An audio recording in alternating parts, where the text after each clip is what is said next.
ministerios de matrimonio, hay iglesias, por ejemplo, bautistas, que trabajan y se enfocan de una manera muy especial, le dedican el tiempo suficiente porque se hace necesario.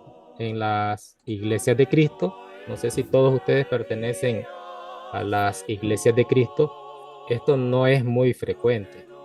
Es decir, se va a casar una pareja y si acaso en la ceremonia eclesial, que algunos le llaman boda eclesial, yo le llamo ceremonia religiosa, hasta ese momento comienzan a dar, yo estuve en una celebración y nunca voy a olvidar el tiempo que duró esa prédica, 2 horas y 50 minutos. Esa fue la celebración de una boda para ese predicador. 2 horas y 50 minutos, solamente las palabras de exhortación del que estaba presidiendo la ceremonia. Yo creo que esa pareja no quedó convidada a volverse a casar. Ahí deben de seguir juntas todavía. Debe seguir junto ese matrimonio porque esa experiencia tiene que haber sido lo más espantoso. Y yo estoy esperando que alguien me diga alguna vez cuando hago este comentario, tenía mucho de no mencionarlo, que alguien me diga, ay, qué barbaridad, y cómo es que es cristiano, si era palabra de Dios, si era... No, eran comentarios de un hombre durante casi 3 horas. ¿Cómo, qué manera de arruinarle la celebración a alguien? ¿Por qué? Porque no hay un programa específico, no hay una atención, contratar gente especializada. Hay profesionales en la consejería matrimonial, consejería familiar. Hay libros enteros como uno que tengo por aquí.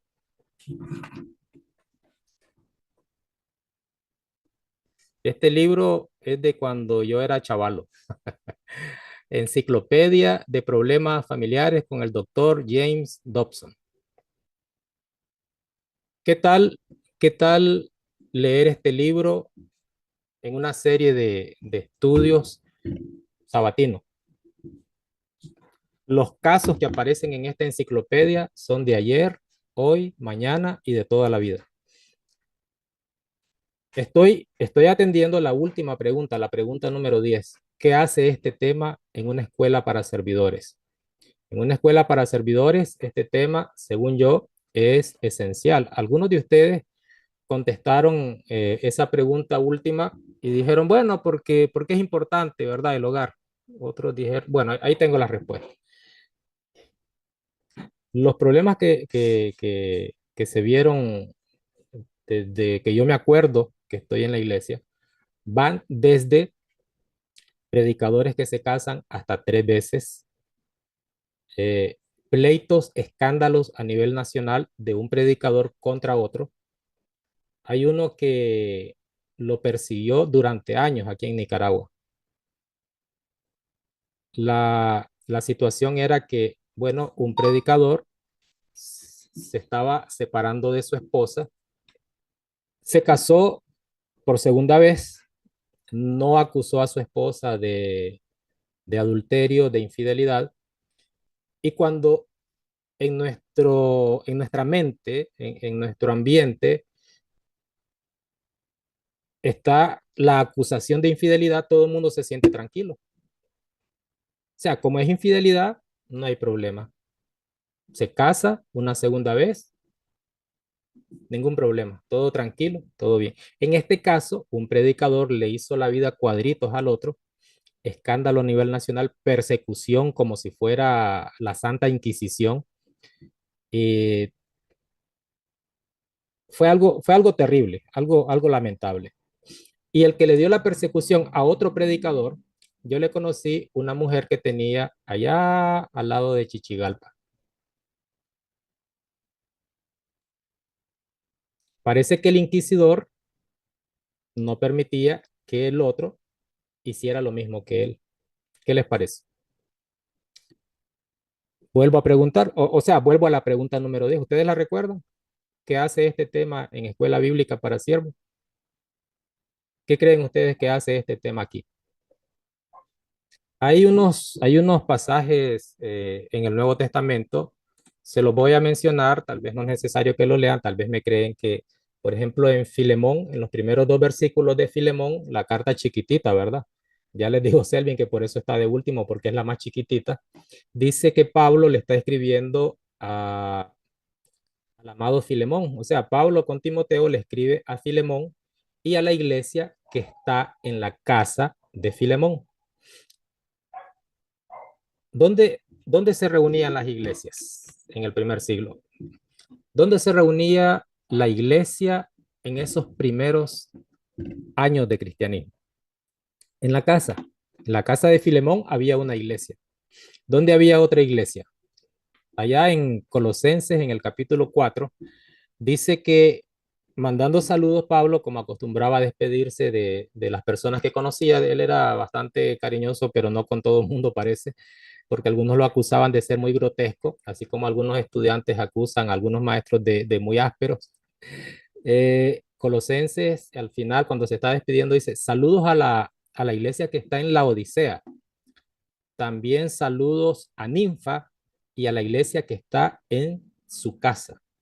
En la casa de Ninfa, en la casa de Filemón, también allá en Corintios, la iglesia que está en la casa de Prisca. Os saludan mucho en el Señor Aquila y Prisca con la iglesia que está en su casa.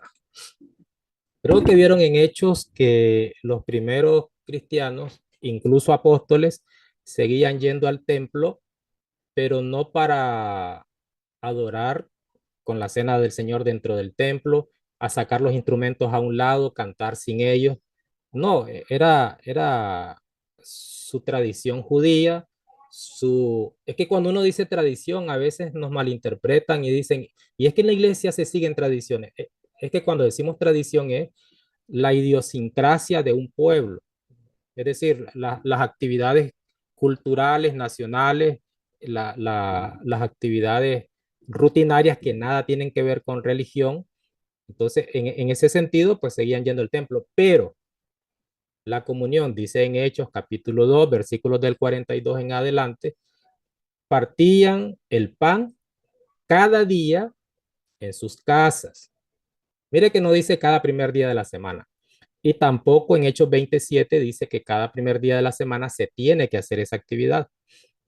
Tenemos razones para hacerlas los domingos, pero casi nadie ha leído en Hechos capítulo 2 que dice que cada día tenían la comunión y partían el pan en sus casas. Ahora dicen que el católico se va al infierno porque la misa del martes, la misa del jueves, la misa de la sangre de Cristo y si participan de comunión están mal, que tiene que ser solo domingo.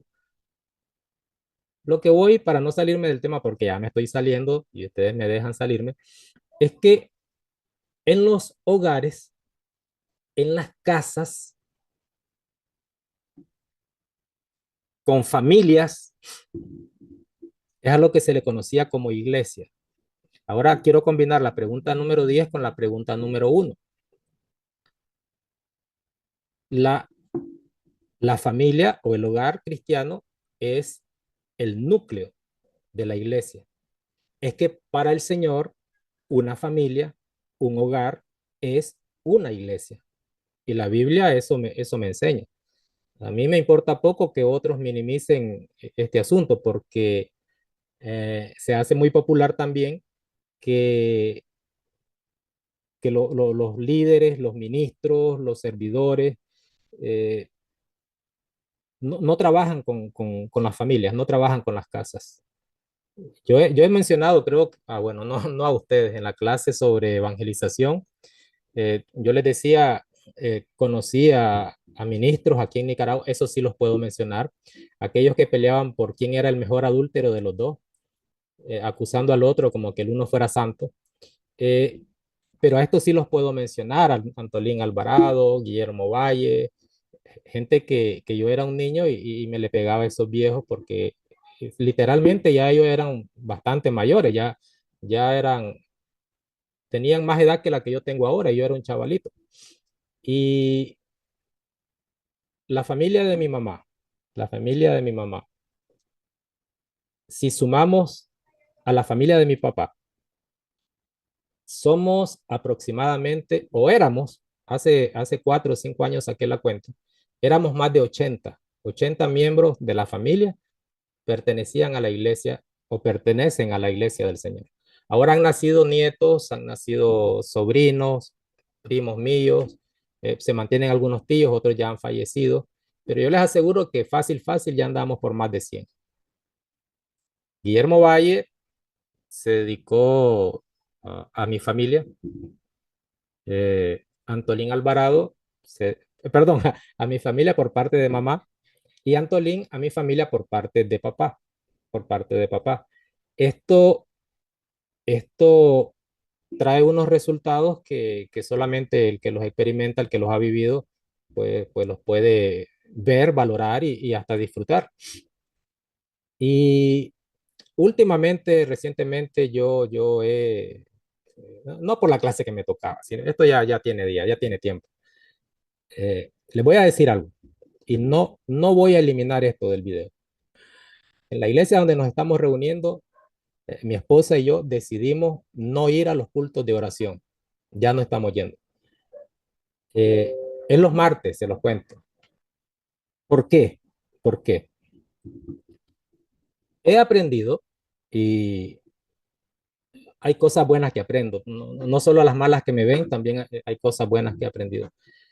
Que si usted va a evangelizar a una persona, es mejor que esté toda la familia. Y que no es recomendable que usted meta, si usted se meta a un hogar, a una casa, donde está solo la mujer lavando, y usted la hace entrar y se sienta adentro con esa mujer que está lavando, y después sigue llegando y llegando, y llega a las 9 de la mañana, llega a las 10 de la mañana, y cuando el marido se da cuenta que ella está recibiendo al hermanito santo evangelista, al predicador, ¿qué hace un marido? Que cada semana tiene una cita, no importa cuál sea el tema, cada semana tiene una cita con alguien. El marido llega a trabajar después de las 6. ¿A qué hora es que uno debería evangelizar? Si no fuera evangelización, si fuera tener comunión, como dice la escritura, que todos los días tenían comunión en las casas, en los hogares, ¿no será que por esa razón era más fuerte la iglesia? Porque no estaba 4 de ese hogar haciéndole frente a un uno que llegaba a predicar el evangelio de parte de la iglesia o de parte del Señor. ¿Cómo sería mejor? Que estén los 5 sentados, 6, los que sean miembros, lo más que se pueda. No es fácil reunirlos, pero hay que intentarlo.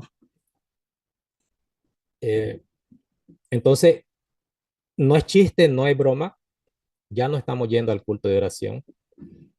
Y, y yo he hecho propuestas en las clases que imparto a la iglesia, y les he dicho,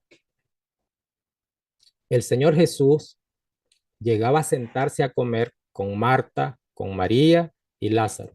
No sé si lo recuerdan, lo vimos en el Evangelio según Juan. Y a Nicodemo, bájate, que voy a tu casa, voy a comer. Hoy le tocó la suerte a Nicodemo, ¿verdad? El Señor Jesús, el mero Señor Jesús, invitándolo a comer en su propia... Claro, el Señor lo invita a recibirlo para comer juntos. Y recuerdan que cuando estaban 4 locos, tienen que haber sido locos porque le rompieron el techo a otra persona para meter por el techo a un paralítico, porque se dieron cuenta de que ahí estaba el Señor. Y el Señor estaba en esa casa y a los amigos del paralítico no les importó las consecuencias, pero quién sabe qué escándalo se habrá armado o en el momento o después, pero le arrancaron el techo, eran techos no de hojas de zinc, ni de cartón, ni de plástico, era algo firme, yo creo que de cierto concreto de esa época, no sé si del mismo que se hacen ahora las casas del lodo con barro, pero el punto es que destruirle el techo a una persona, aun si fuera de plástico, tiene que ser algo grave. Estaba el Señor en esa casa. Y les puedo seguir mencionando. Entonces, la iglesia trabajaba en las casas, nadie alquilaba un edificio. Por eso yo me enfurecí, pero terriblemente, eh, con los días del COVID, que dijeron que era pecado abandonar los edificios, abandonar las casas, como si venía directamente de Dios Padre la orientación de que tenía que ser en una casa comprada, una casa de piedra. Ahí tenía que ser el único lugar donde Él nos va a recibir la adoración. Y cayeron en el ridículo que si no es allí, la adoración no vale. que en las casas, familias reunidas en sus casas, a veces nos conectábamos por medio de Zoom, o sea, pero, o sea, la familia cristiana en su casa, preparando cada quien su pan y comprando su vino, que eso no era válido. ¿Y cuál era el apoyo bíblico? O sea, se ha distorsionado tanto en el mundo religioso, hablando de todas las religiones. eh, es cierto, ay, él se cree perfecto. No, es cierto que ninguna iglesia es perfecta, pero cuando imponemos algo que ni siquiera tiene apoyo bíblico, ahí hasta más miedo tendría que dar. Entonces, ¿qué tan importante es el tema del hogar cristiano en esta escuela? Es tan importante que se le ha restado la atención y que ha perdido el liderazgo un interés, pero es que es casi nulo, casi a nadie le importa la familia. 270 iglesias o más en Nicaragua. Creo que en Guatemala hay muchas que todavía tampoco tienen pastores. 270 iglesias o más en Nicaragua que no tienen pastores. Lo voy a decir de otra manera, a ver quién de ustedes se atreve a negarlo. 270 iglesias o más en donde no existen ni dos ni tres, pero ni uno calificado para ser líder de la congregación. Eso es lo que creemos, eso es lo que sentimos. Cuando he tocado este tema en alguna iglesia, Fernando está soñando. Está soñando con eso de, ¿y quién va a ser pastor? Más de 270 iglesias y no hay uno con la capacidad de ser el líder que cumpla con los requisitos que Dios exige. Por eso te dejé allá para que corrijas lo deficiente. ¿Qué era lo deficiente en una iglesia? ¿Alguien ha leído las cartas de Timoteo y Tito? ¿Qué era lo deficiente que había en la iglesia? Que el hogar no importa, el hogar no importa. Hay un líder ahí. Lo normal es que el líder no importa su familia, no importa. No importa si la desatiende, no importa si no les da de comer, no importa los cultos, dicen alguien, grupos de crecimiento. O sea, antes se llamaba cultos de hogar, culto de hogar. Ahora se le llama grupos de crecimiento porque nada tiene que ver el hogar. No es que la familia busque comunión, porque cuando se le llama culto de hogar, ¿a qué le llamamos culto de hogar? Miren qué cómico. Vamos a la casa de Lisette Cáceres. Vamos a la casa de ella. Acostumbramos llegar tarde, entonces ya cuando llegamos, pues ya empezaron los cantos. Y así como en aquella boda de 2 horas y 50 minutos, el mensaje, el seminario para que se porte bien la pareja, en los cultos de hogar, llegamos a sentarnos a escuchar un hombre, a escuchar sus comentarios, 40 minutos, 50 minutos, 1 hora. Como ya es noche, nos tenemos que ir porque el hermano se extendió. Y se acostumbra, ojalá que no en Guatemala, y se acostumbra aquí que los anuncios son parte integral del culto, parte integral de la adoración, y son anuncios de 40 minutos. A veces duran más que el sermón. Entonces le llamamos culto de hogar, momento de comunión, y pregunto, ¿cuál es esa comunión? Estar escuchando a Byron desde que llegué a esa casa hasta que salí. Y a veces nos salimos antes porque ya a Byron se le pasó la mano. Ahora, en la escuela bíblica sí tienen que aguantar los 60 minutos, porque este no es culto de hogar, no es un culto devocional. Entonces, eh, no sé si ustedes dijeron, y el hermano, ¿qué le pasa? Está menospreciando un culto de oración. No, primero es una protesta y quiero que se note en la iglesia a la que estoy yendo. Segundo, vieran cuánta diferencia. Vieran cuánta diferencia. Les voy a mandar una foto de ayer a algunos de ustedes. Hay un par de viejitas ahí que felices. Miren, tortilla con crema, después pinolillo, aunque me hace daño el pinolillo. Las hermanas nunca les voy a decir la diarrea con la que vine anoche. Solo cantamos, bueno, hicimos una oración al final porque ustedes saben, cuando somos de las iglesias de Cristo, si no se hace la oración al final es como que no haya llegado. Platicando y platicando y platicando, y uno tiene que dar un pasito y decir unas cuatro palabras, otro pasito hacia atrás, y ya cuando por fin logro llegar a la puerta, entonces me despido porque la gente, si usted llega en ese plan de platicar, de fraternizar, de buscar lo que se llama comunión, y no dar un discurso, porque imagínense yo que vaya a dar discurso a las casas después de las clases que doy en la congregación. Saque su Biblia, hermano. Leamos todo el capítulo 12 de Romanos y comienza la tesis y comienza la exposición. Eso no es comunión. Algunos eh, se atreven a decir que hay idolatría porque se ha enseñado y hemos creído y creemos y manejamos que vamos a congregarnos a qué? A escuchar palabra de Dios. Ya me han escuchado ustedes cómo me opongo a eso.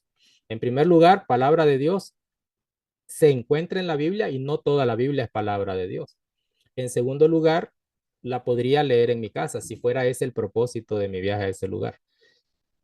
Lo que sí quiero decir es que el hogar, si es cristiano, tiene que ser tratado como una iglesia y tiene que haber características de una iglesia. ¿Qué es núcleo? Algunos de ustedes me dijeron algo muy extraño sobre lo que es núcleo. Yo les digo, ¿por qué cree? A ver, voy a leer la pregunta. ¿Por qué decimos que el hogar es núcleo del país y de la iglesia? Miren, si hay malas costumbres en los hogares de un país, ese país es un desastre.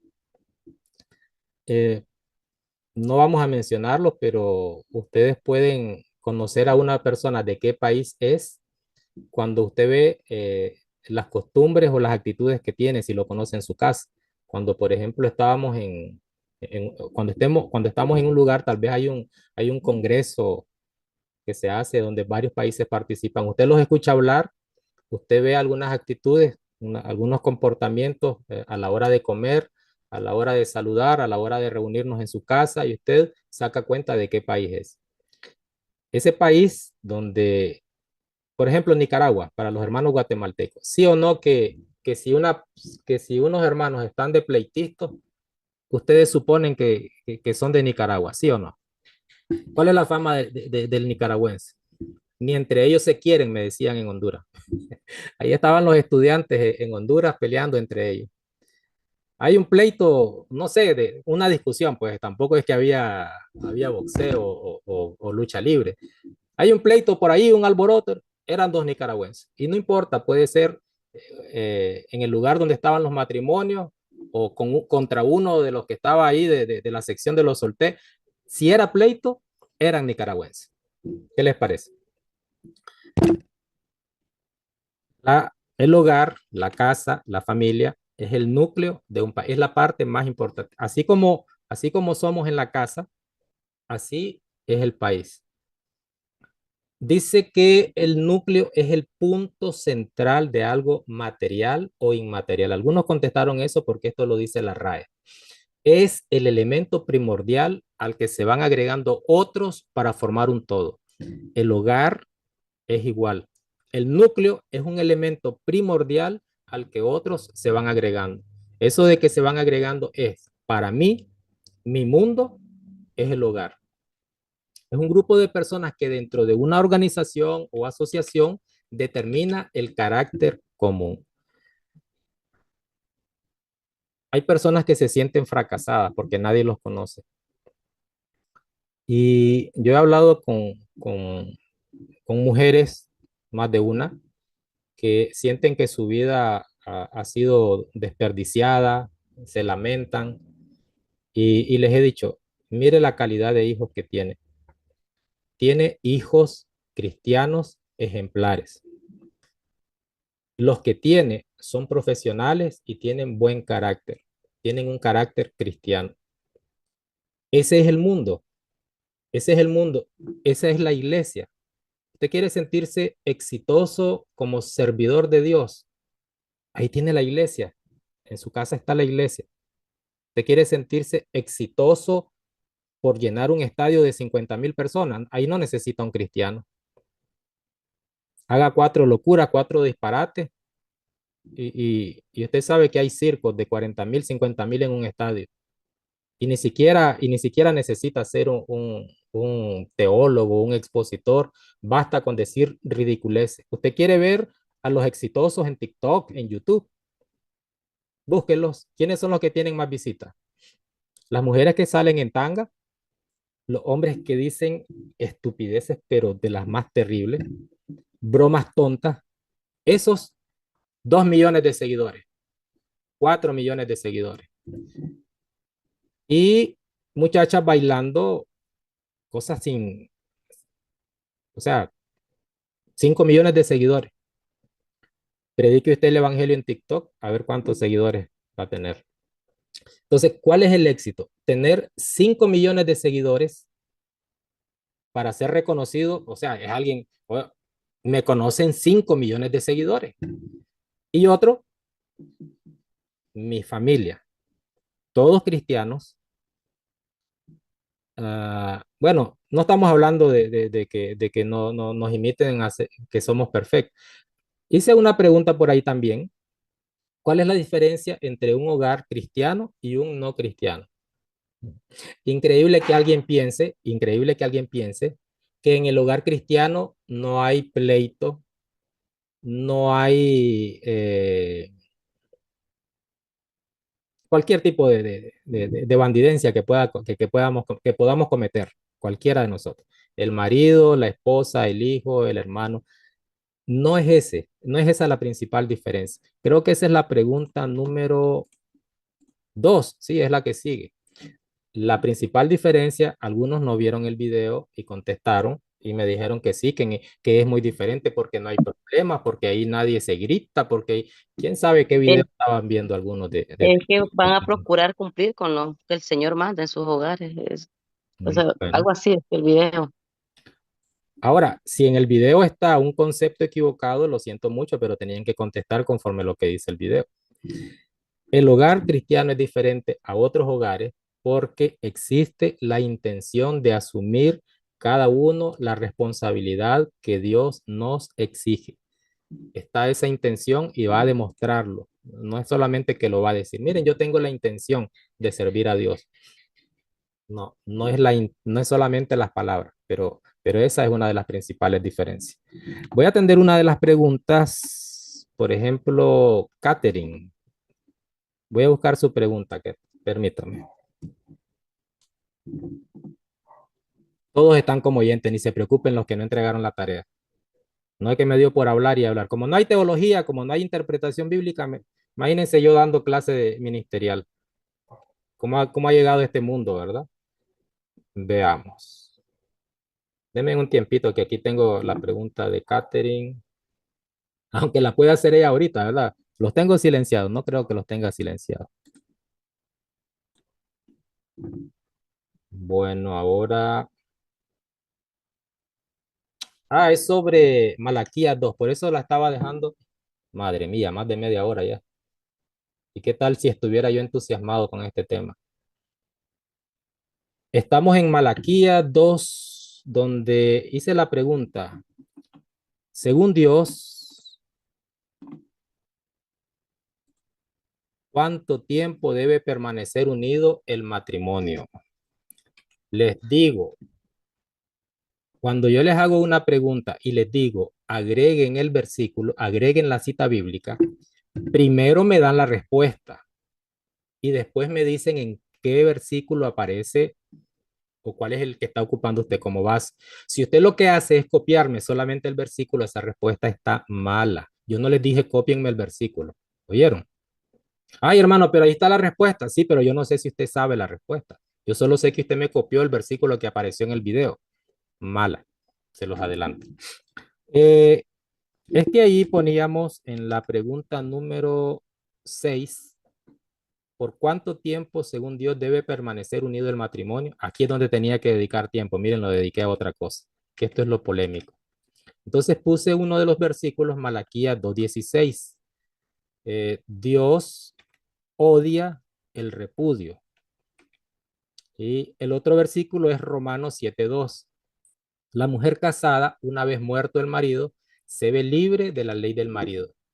Con esos dos versículos ustedes tienen que sacar sus conclusiones, porque el matrimonio no es una institución efectuada bajo el Nuevo Testamento.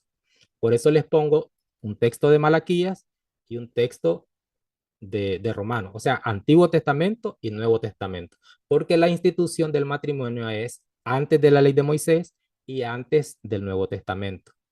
Ahí no me salgan con que es que el Señor dijo, es que Pablo dijo, porque cuando alguien quiere hacer lo que le da la gana, cree encontrar en la Biblia su respuesta, la respuesta que a él, entre comillas, le conviene.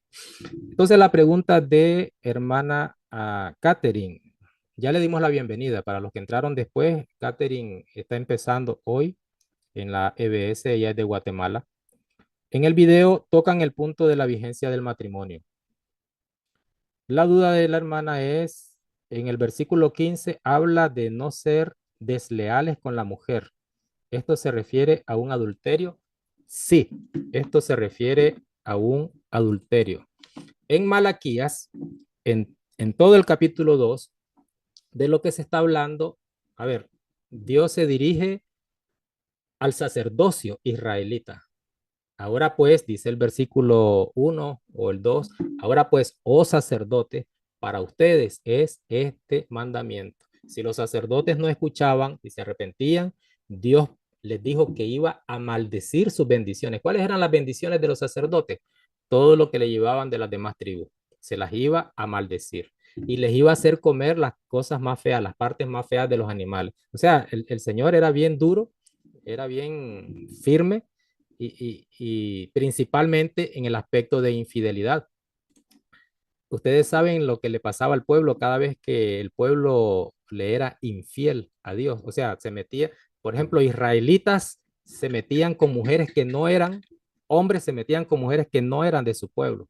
Y eso al Señor lo hacía enojar. Y eso tiene que ver con la fidelidad, con que respetaran lo establecido por él. Dios ama el matrimonio porque muestra acerca de su relación con nosotros. Él se pone como esposo, la iglesia como esposa. A ese nivel llega de, yo creo que lo mencionamos en ese primer video también, y si no, lo vemos en el segundo. Porque está hablándole a los sacerdotes de las cosas incorrectas que estaba haciendo el pueblo y de las incorrectas que estaban haciendo ellos como sacerdotes. Ustedes saben que Salomón se casó con mujeres extranjeras, siendo infiel no solamente a una esposa que tuviera, sino también infiel a Dios. Entonces, en el capítulo 2 habla de esa infidelidad, de no cumplir el pacto, del convenio que Dios estableció, del acuerdo que había entre Dios y su pueblo. El pueblo era infiel.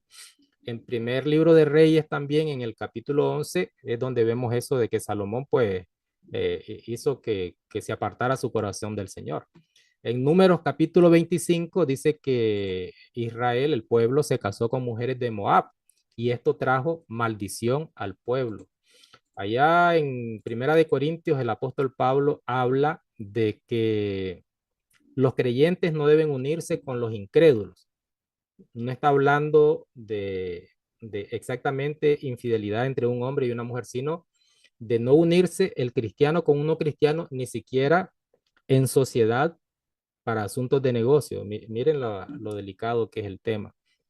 Entonces aquí en el versículo 16, eh, Malaquías va también directamente a decir, aunque el contexto sea otro, pero pone el caso de que así como Dios odia el aborrecimiento es en esa época que un hombre le daba una carta de repudio a su mujer.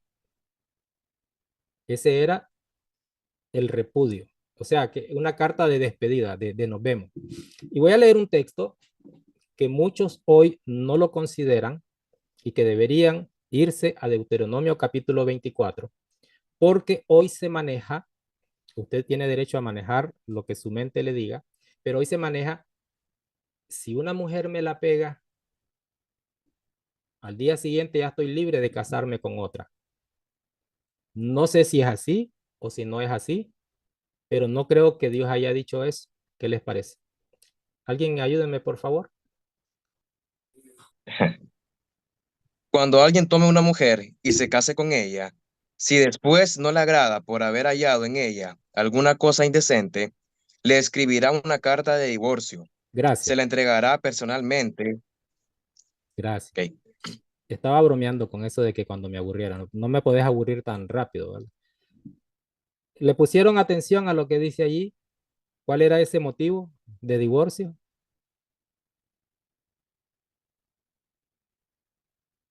¿Cuál era ese motivo? Si encontrara algo indecente en ella, que ya no era virgen posiblemente. ¿Lo están leyendo o me están dejando hablar solo? Se aburren porque quieren, denle una leidita al texto. Pueden leer todo el capítulo si quieren. Sigue más adelante. ¿Cuál era esa cosita indecente? ¿Qué otra cosa se les ocurre? O sea, voy a casarme con una mujer, pero yo la quiero virgen. Estamos hablando de las costumbres de aquella época, ¿verdad? Ahora algunos hasta las prefieren con experiencia. Bueno, ya cada quien con su gusto. Pero el contexto allá en Deuteronomio 24, si alguien se casa con una mujer y se da cuenta o encuentra en ella, dice el texto, algo que no le gusta, que es indecente, o sea, es algo que no le gusta, a lo mejor no es algo abominable, sino que simplemente no le gusta. Allá en Mateo 19, a ver otra persona, Mateo 19,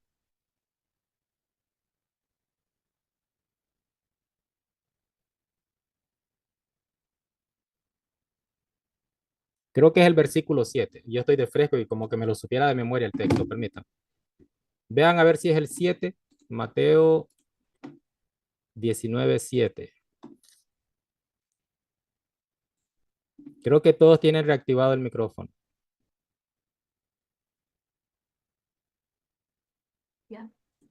Le dijeron, por qué pues mandó Moisés darle carta de divorcio y despedirla? Ok, gracias. Creo que nos adelantamos un poquito, hermana Débora. Es el 7.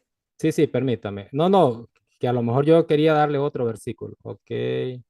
Ah, sí, no, no, pero estamos bien. Continúe, continúe. Hasta el 9 creo que. Siga, siga. Les dijo, ante su dureza de corazón, Moisés les permitió divorciarse de sus mujeres, pero desde el principio no fue así. Y les digo que cualquiera que se divorcie de su mujer, a no ser por causa de inmoralidad sexual y se casa con otra, comete adulterio. Gracias, hermana. Ahora traten de relacionar ese versículo con el de Deuteronomio 24, si es que tiene relación. Si no se relaciona, no me haga caso. Los judíos están preguntando sobre lo antiguo o sobre el futuro de la iglesia, que no debería ser diferente, pero igual. ¿En qué es que están ellos preocupados? La pregunta que le hacen al Señor Jesús. Yo les digo, o sea, el Señor Jesús está interpretando lo que ya está escrito. ¿Cuál es el primero y grande mandamiento? Amar a Dios sobre todas las cosas y a tu prójimo como a ti mismo. Él está dando una respuesta interpretando lo que son los 10 mandamientos, que los primeros 4 mandamientos son amar a Dios y los restantes 6 mandamientos, para completar los 10, son el amor al prójimo. No matarás, no robarás, todos los mandamientos del 5 al 10 son el amor al prójimo. Entonces, él está interpretando lo que ya está escrito. Pregunto, ¿no será que está diciéndoles el Señor? Bueno, el motivo por el que podían dar carta de divorcio está allá en Deuteronomio 24, que si encontró inmoralidad sexual en la, no sé, en la noche de luna de miel, recién casado, se dio cuenta que no era la virgen que quería, porque si hay algo que no le gustó y tiene que ver con la parte inmoral, dele carta de divorcio. ¿No será eso que se está refiriendo el Señor? Yo no estoy diciendo que una mujer o un hombre tiene que estar aguantando infidelidad. Y yo no estoy diciendo que tiene que haber un solo matrimonio. Lo que estoy diciendo es que a veces usamos un texto para argumentar y a lo mejor ese texto no nos apoya. Que solamente un matrimonio reconoce el Señor. Eso nos acusan Baldostas o Bryson, ya ni sé quién. Bueno, el Señor allá, la samaritana le dijo, ¿cuántos maridos has tenido? 5. ¿Y cómo es que solamente uno nos reconoce? 5 maridos has tenido y el que ahora tienes no es tu marido. Dándole una pasadita, ya que estamos ahorita hablando de este asunto, vamos a tener más días para discutir. Algunos de ustedes podrán tener preguntas específicas y no todas las podré resolver, pero cuidado cuando usamos un texto que no entendemos lo que está diciendo. El Señor nos está diciendo allá en Mateo 19, mira, eh, divorciate de ella en cuanto te la pegue. Es un mandamiento.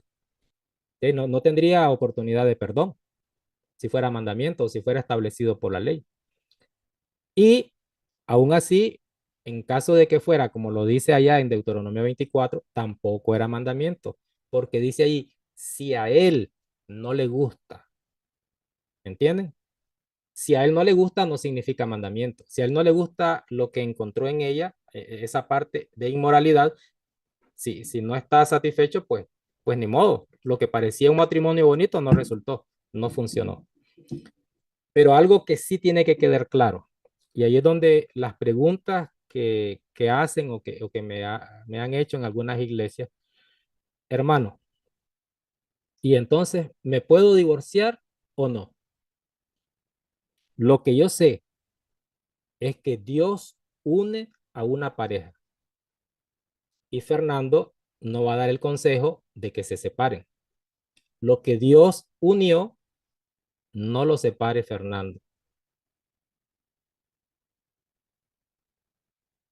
¿Qué, qué hago con estos versículos? Dios odia el repudio. Hermana Catherine, el repudio es que se divorcie. Dios odia el repudio. Y ya no sé, ya me imagino al hermano Roberto Batz recomendando ahí que no hay problema en el divorcio. ¿Quién va a decidir si una pareja se puede divorciar o no? Yo no le puedo decir a alguien, aguántelo, aguántelo, perdónelo, perdónelo. No estoy loco para hacer eso. Entonces, hay cosas en las que yo puedo decirle a un matrimonio, miren, esto dice Dios. Sí, yo ya sabía que él era así, si lo miraba desde siempre. No, pero es que uno es bruto, hermano, que no sé qué. No, es que uno es todo, es que el amor es ciego, es que digan todo lo que quieran. Yo no le voy a decir a nadie, o no le tengo que decir a nadie, déjelo, o déjela, o perdónelo, o perdónela. Eso ya es, arréglese con Dios, hermano, arréglese con Dios. Él odia el repudio, él odia el divorcio. Y cuando hay divorcio, por lo general, se maneja y se entiende que los dos son culpables. Ay, pero culpable por tonta. Hasta por tonta, pero es culpable. Sí, pero es que yo no lo mandé a... No, y no estoy diciendo, a ver, y no estoy diciendo que alguna mala actitud de ella sea justificable con una traición. No estoy hablando de eso.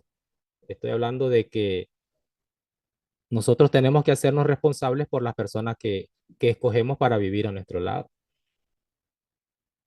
Títeres no somos, o sea, Ay, yo quiero que Dios me dé un buen marido. Y cuando se lo hemos pedido a Dios, todo el mundo escoge lo que más le gusta.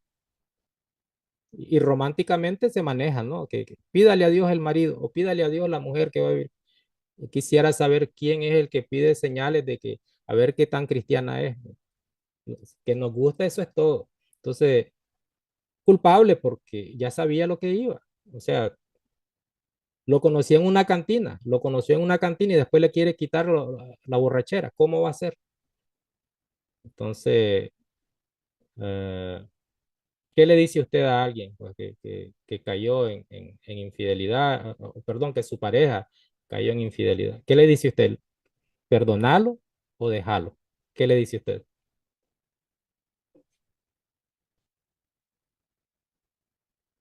¿Puedo opinar? Traté de comentar alguna de las respuestas que me parecieron, ¿Puedo opinar? claro que sí. Ya les autoricé. Ok, bueno, yo considero, yo no soy casada, ¿verdad? Pero yo considero que en un momento de infidelidad se debería de preguntar a la persona afectada, ¿realmente estoy dispuesto a perdonarla o a perdonarle? De lo contrario, si no está dispuesto a perdonar o a perdonarla, yo considero que sí debería separarse porque en cierta parte, si va a seguir con esa persona y no, y va a seguir martirizándola por lo mismo, yo considero que no tiene salvación ese matrimonio porque van a estar en contienda, en pleito, en frente de sus hijos, etcétera. En Primera de Corintios 7 dice Pablo, ah, a la mujer le aconseja, bueno, si él no consiente en vivir con usted, si hay un problema por ahí. Claro, está hablando de que él es incrédulo y ella no. Dice, pero lo que me interesa es esto, dice Pablo, sepárese, que a paz nos llamó Cristo. Tengo un caso ahí de hace muchos años. Era jovencito yo, pero siempre metiche. Hice un documento, hice un papel ahí defendiendo a una pobre mujer que el marido la golpeaba, la agarraba como pera loca. Un día llegó ella con la nariz quebrada donde uno de sus pastores, es que ella es estrella, era bien estrella, no sé ahora si se hizo ya todo lo contrario. Llega con la nariz quebrada donde uno de sus pastores, pero sabiendo ella que ese pastor apoyaba a su esposo. Porque cuando él acusaba a ella de infidelidad, este, bueno, la cosa es que le echaban la culpa, a algo le hizo ustedes, a algo le hizo, es que por gusto no le va a pegar, dice, es que por gusto no le va a pegar. Y se va con la nariz quebrada donde es su pastor, bueno, aunque no se quería mucho, pero era su pastor. Y esa fue su respuesta. A algo le hizo usted, como quien dice, aguante que se lo merece. Pablo dice, a paz nos llamó Cristo. Entonces, hay textos, pero no es para que yo ande promoviendo ni divorcios ni humillaciones extremas. O sea, es la persona que tiene que conocer de las escrituras, por lo menos sentir cuál es la opinión del Señor. Si se le puede llamar opinión, porque el Señor no opina, ¿verdad? Él dice, odio el divorcio. ¿Cuánta preparación recibimos los jóvenes cuando yo era joven? ¿Cuánta preparación recibimos? Por eso les digo que es importante o no es importante este tema en la escuela bíblica para servidores. ¿A cuántos jóvenes se les da capacitación? Se les enseña lo que Dios establece, la seriedad del matrimonio. ¿A cuántos jóvenes se les dice, no el día de la boda, no el día de la boda, como aquel payaso que pasó 3 horas hablando en el discurso de la celebración, dándole un seminario, nunca le dio una palabra ni antes ni después un consejo a la pareja, pero ese día se despachó hermoso con 3 horas. ¿Cuál es el programa que tenemos? No tanto para los que ya estamos, sino para los jóvenes, para los que vemos que ya están entrando a la edad de tener novio, de tener novia, aunque también es buena las terapias. De visitar los hogares, de compartir una familia con otra familia, actividades que juntos como pareja pueden compartir en el aspecto espiritual. Hay muchas maneras de hacer que funcione. Hay muchas maneras de hacer que funcione. Pero, ¿cuál es el plan? ¿Cuál es el plan de la iglesia? ¿Cuál es el plan de los líderes de la iglesia donde estén? Y si el líder no tiene el plan, usted nada puede hacer. Estamos aquí perdiendo el tiempo porque nada podemos hacer por nuestros hermanos. No se puede implementar unas reuniones de parejas o actividades de novios. Salir los novios de la iglesia. A ver cuántas parejas de novios tenemos en la iglesia. 3, 4. Cobrarles aunque sea el pasaje. No tiene que ser ir a un restaurante. Puede ser, hay tantos parques, ¿verdad? Hay tantos parques bonitos. Aunque sea el zoológico ahí de Silonen, un paseo al volcán Masaya, hacer dinámica, hacer cómo se conozcan unos a otros, porque cuando queda solo la pareja de novios, no se quieren conocer, quieren estar haciendo otras cosas, pero menos conocerse. Entonces, se pueden implementar. Entonces, la escuela tiene que promover algo como eso, o sea, que usted se sienta útil. Y aquí vamos dando ya muchas ideas. ¿Qué ministerio es en el que usted se puede involucrar? Preparar a los directores de canto, aunque usted no sepa música, sí, páguele un curso de música a uno de sus directores de canto. Ya eso es un ministerio. Que los niños no reciben el material adecuado, solo los ponen a dibujar y a pintar. Bueno, hay libros que usted puede conseguir y proveer y implementar un ministerio.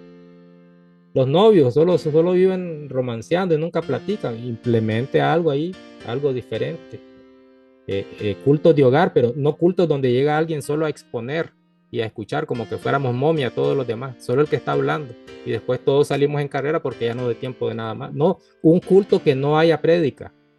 ¿Qué va a implementar para que en los hogares haya algo que se le pueda llamar comunión, fraternidad y preocupación por llevar la carga?